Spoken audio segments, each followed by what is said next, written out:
Sir, SSLC എപ്പോഴാണ് പഠിച്ചു തുടങ്ങേണ്ടത്? ഇതിൻ്റെ ഉത്തരമാണ് നിങ്ങൾ സെർച്ച് ചെയ്യുന്നതെങ്കിൽ ഈ വീഡിയോയിൽ ഞാൻ കൃത്യമായിട്ട് പറഞ്ഞുതരും. പക്ഷേ എപ്പോൾ പഠിച്ചു കൊടുക്കണമെന്നതിന് ഉത്തരം തരുന്നതിന് മുമ്പ് ആദ്യം ഞാൻ നിങ്ങളോടൊരു ചോദ്യം ചോദിക്കാം. നിങ്ങളുടെ എയിം എന്താ? നിങ്ങളുടെ ഉദ്ദേശം എന്താ? 10ാം ക്ലാസ്സിൽ വന്നിട്ട് രണ്ട് രീതിയിൽ നിങ്ങൾക്ക് ചിന്തിക്കാം. ഒന്ന്, 10ാം ക്ലാസ് ഇങ്ങനെ പഠിച്ചു പോകണം, പാസ്സൊക്കെ ആവണം, വീട്ടുകാരൊക്കെ ഒന്ന് സന്തോഷിപ്പിക്കണം, മൊത്തത്തിൽ പ്രശ്നമൊന്നും ഉണ്ടാവാതെ ഇങ്ങനെ കഴിച്ചിലായി പോകണം. അതേ ഉള്ളൂ നിങ്ങളുടെ വിഷയമെങ്കിൽ, ജസ്റ്റ് പാസ്സായി കിട്ടിയാൽ മതി, അല്ലെങ്കിൽ മോശമില്ലാത്ത ഗ്രേഡൊക്കെ കിട്ടിയാൽ നല്ലത്, അതേ ഉള്ളൂ എങ്കിൽ നിങ്ങൾ എപ്പോൾ പഠിച്ചാലും കുഴപ്പമില്ല. സ്കൂളൊക്കെ തുടങ്ങി മെല്ലെ പഠിച്ചു തുടങ്ങിയാൽ ഒരു പ്രശ്നം ഉണ്ടാകാൻ പോകുന്നില്ല, കാര്യങ്ങളൊക്കെ നടന്നു പോകും. പക്ഷേ നിങ്ങളുടെ എയിം അതല്ല, എനിക്ക് 10ാം ക്ലാസ്സിൽ വന്നിട്ട് എനിക്ക് ഫുൾ A+ തന്നെ വാങ്ങണം. ഓക്കെ, ഫുൾ A+ ആണ് ഏറ്റവും എനിക്ക് വാങ്ങാൻ പറ്റിയ മാക്സിമം. അത് പോസിബിളാണ്. ആയിരക്കണക്കിന് കുട്ടികൾ എല്ലാ വർഷവും ഫുൾ A+ കിട്ടുന്നുണ്ട്. മാത്രമല്ല ഇനിയുള്ള എൻ്റെ പഠനത്തിൽ +1 ആയിക്കോട്ടെ, +2 ആയിക്കോട്ടെ, ഇനി അങ്ങോട്ടുള്ള കോളേജിലെ പഠനം ആയിക്കോട്ടെ, എല്ലാത്തിലേക്കും ഈ 10ാം ക്ലാസ്സിൽ ഫുൾ A+ കിട്ടിയാൽ എനിക്ക് ഭയങ്കര അധികം എന്നെ ഹെൽപ്പ് ചെയ്യുന്നുള്ള ബോധം ഉള്ളാലെ നിങ്ങൾക്കുണ്ടെങ്കിൽ, അല്ലെങ്കിൽ ഇനി ഈ വീഡിയോ കണ്ടിട്ടെങ്കിലും നിങ്ങൾക്ക് തോന്നുന്നുണ്ടെങ്കിൽ, നിങ്ങൾ എന്തായാലും സ്കൂൾ തുടങ്ങുന്നവരെ കാത്തിരുന്നാൽ മതിയാവില്ല. അതിൻ്റെ കാരണം എന്താണ്? അതിൻ്റെ കാരണം പല കാരണങ്ങളാണ്. പക്ഷേ അതിൽ ഫസ്റ്റ് കാരണം നിങ്ങൾ മനസ്സിലാക്കേണ്ടത്, ഈ A+ എന്ന് പറഞ്ഞ സാധനം എങ്ങനെയാണ് വാങ്ങിച്ചെടുക്കുക ഒരു കുട്ടി? അതിൽ 3 കാര്യങ്ങളുണ്ട്. ഒന്ന്, A+ വാങ്ങണമെങ്കിൽ കോൺസെപ്റ്റ് ക്ലാരിറ്റി ഇല്ലാത്ത കുട്ടി A+ കിട്ടും തോന്നുന്നുണ്ടോ? ആക്ച്വലി കിട്ടും. എങ്ങനെ സാർ കിട്ടുക? പണ്ടത്തെ രീതിയിലായിരുന്നെങ്കിൽ ഈ A+ കിട്ടാൻ വേണ്ടിയിട്ട്, അത് 2-3 വർഷം മുൻപുള്ള കാര്യമാണ് ഞാൻ പറയുന്നതെങ്കിൽ, കോവിഡ് ബാച്ച് ശേഷമുള്ള 2-3 ബാച്ചിൻ്റെ കാര്യമാണ് പറയുന്നത്. ഈ കോൺസെപ്റ്റ് ക്ലാരിറ്റി ഒന്നും വേണ്ടായിരുന്നു. അവസാനം ഒരു സർക്കസ് കളിച്ച് സാമാന്യം ഒരു എബവ് ആവറേജ് ബുദ്ധിയൊക്കെ ഉള്ളൊരു കുട്ടിക്ക് വേണമെങ്കിൽ ഈ കോൺസെപ്റ്റ് ഒന്നും അറിയാണ്ടും ബൈഹാർട്ട് പഠിച്ചു വരിക കിട്ടുമായിരുന്നു.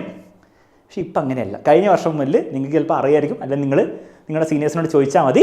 കാര്യങ്ങൾ കുറച്ചും കൂടി ലെവൽ കൂടിക്കൊണ്ടിരിക്കുകയാണോ? ഈവൻ 9ാം ക്ലാസ്സിലെ എക്സാമിൽ നിങ്ങൾ കണ്ടു, അത്ര സിമ്പിളായിട്ടല്ല, നമ്മൾ പഠിക്കുന്ന പോലെ അല്ല പരീക്ഷയിൽ ചോദ്യം വരുമ്പോഴുള്ള കുറച്ച് ട്വിസ്റ്റൊക്കെ ചെയ്ത് ശരിക്കും ആ സംഗതി കോൺസെപ്റ്റ് മനസ്സിലായ കുട്ടിക്ക് ഉത്തരം കൊടുക്കാൻ പറ്റുന്ന രീതിയിലാണ് ക്വസ്റ്റ്യൻസ് ചോദിക്കുന്നത്.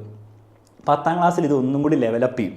അത് നന്നായിട്ട് കോൺസെപ്റ്റ് അറിയുന്ന കുട്ടിക്ക് A+ കിട്ടാൻ പാടുള്ളൂ എന്ന രീതിയിലാണ് ചോദ്യങ്ങളുള്ളത്.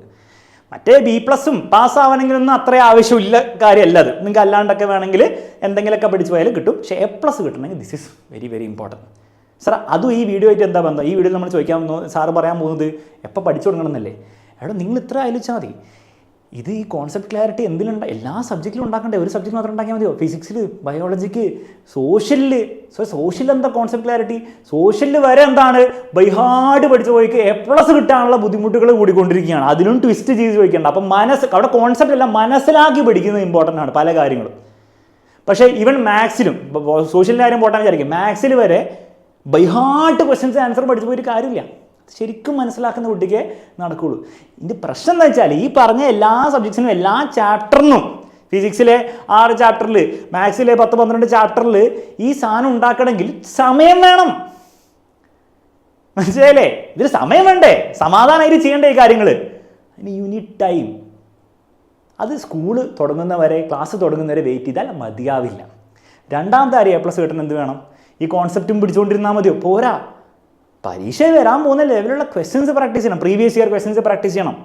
SCERT ഒഫീൽ എന്ന സാമ്പിൾ പേപ്പർ ഉണ്ട്. അതിൽ ഇഷ്ടംപോലെ 3 സെറ്റ് സാമ്പിൾ പേപ്പർ എന്നുണ്ട്. വെറുതെ ഫ്രീ ആയ ഒരു പേപ്പർ നേരത്തെ തരുന്ന പോലെയാണ്. പക്ഷെ അത് നേരത്തെ ചെയ്ത് പഠിക്കണം. പരീക്ഷയുടെ തലേന്ന് പോയി നോക്കി ഒന്നും മനസ്സിലാവില്ല. അപ്പോൾ അത് ചെയ്ത് പഠിക്കണം. അതല്ലാതെ ക്വസ്റ്റ്യൻസും പഠിക്കണം. ടെക്സ്റ്റ് ബുക്കിലുള്ള ക്വസ്റ്റ്യൻസ് പഠിക്കണം. പല ക്വസ്റ്റ്യൻസും പബ്ലിക് എക്സാമിൽ വരുന്ന ടെക്സ്റ്റ് ബുക്കിൽ നിന്ന് അവിടെ നിന്ന് ക്വസ്റ്റ്യൻസ് ആണ്. അതൊന്നും എക്സാമിൻ്റെ തലേന്ന് ചെയ്യാൻ പറ്റില്ല.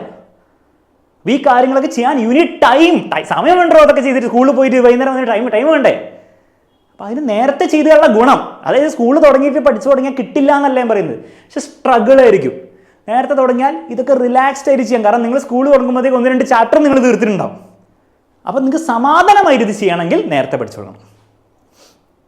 മൂന്നാമത്തെ കാര്യം, ഈ കാര്യങ്ങളൊക്കെ ചെയ്താലും എക്സാം ടൈമിൽ എന്ത് വേണ്ടി വരും? അതൊക്കെ ഒന്നും കൂടി ബ്രഷപ്പ് ചെയ്തെടുക്കണ്ടേ? ആദ്യം പഠിച്ച പല കാര്യങ്ങളും മറന്നു വരുന്നുണ്ടാവും. കോൺസെപ്റ്റ് മനസ്സിലാക്കിയിട്ടായിരിക്കും പഠിച്ചിട്ടുണ്ടാവുക, ചോദ്യങ്ങൾ ചെയ്തിട്ടായിരിക്കും പഠിച്ചിട്ടുണ്ടാവും, പക്ഷെ മറന്നു വരുന്നുണ്ടാവും. അപ്പോൾ അതൊക്കെ ചെയ്യാൻ വേണ്ടി റിവിഷൻ വേണ്ടേ? മിനിമം നമുക്ക് ജാനുവരി മുതലെങ്കിൽ റിവിഷൻ ചെയ്ത് തുടങ്ങണ്ടേ? എന്നാലേ ആ A+ ഉറപ്പിക്കാൻ പറ്റുള്ളൂ. മറ്റേത് A+ കിട്ടുമോ ഇല്ലയോ എന്നുള്ള ഒരു പേടിയിലായിരിക്കും നിങ്ങൾ പോയിക്കൊണ്ടിരിക്കുക. പല കുട്ടികളും പേടിയില്ല. അങ്ങനെ അതെന്തുകൊണ്ടാണ്? ഉറപ്പില്ല. കാരണം ഓർമ്മയില്ല കാര്യങ്ങൾ പലതും. ക്രിസ്മസ് കഴിയുമ്പോഴത്തേക്കും മറന്നു പോകുന്ന എല്ലാ കാര്യങ്ങളും. അപ്പോൾ അതിന് റിവിഷൻ ചെയ്യാൻ വേണ്ടി സമയം വേണം. സമയമില്ലാതെ അവസാനം ഇനി സാർ ഇനി എക്സാമിന് 3 ദിവസമുള്ളൂ, ഇനി പഠിച്ച A+ കിട്ടും? ഇല്ല, കിട്ടില്ല. എങ്ങനെ കിട്ടാനാ? അങ്ങനെയാണ് എല്ലാവർക്കും A+ കിട്ടില്ലേ? അപ്പോൾ റിവിഷൻ ചെയ്യാൻ വേണ്ടി യൂണിറ്റ് ടൈം, ഇതൊക്കെ സമയം മതി. ഇതൊക്കെ ചെയ്യാൻ വേണ്ടിയുള്ള കാര്യങ്ങൾ നമ്മുടെ ബാച്ചിൽ വരും. നിങ്ങൾക്കറിയാം, ഓരോ ചാപ്റ്ററിൻ്റെയും കംപ്ലീറ്റ് ടോപ്പിക് ബേസ്ഡ് ക്ലാസ് നമ്മുടെ ആപ്പിലുണ്ട്. ഓരോ ചാപ്റ്ററിൻ്റെയും പ്രീവിയസ് ഇയർ കംപ്ലീറ്റ് ക്വസ്റ്റ്യൻസ് ആപ്പിലുണ്ട്.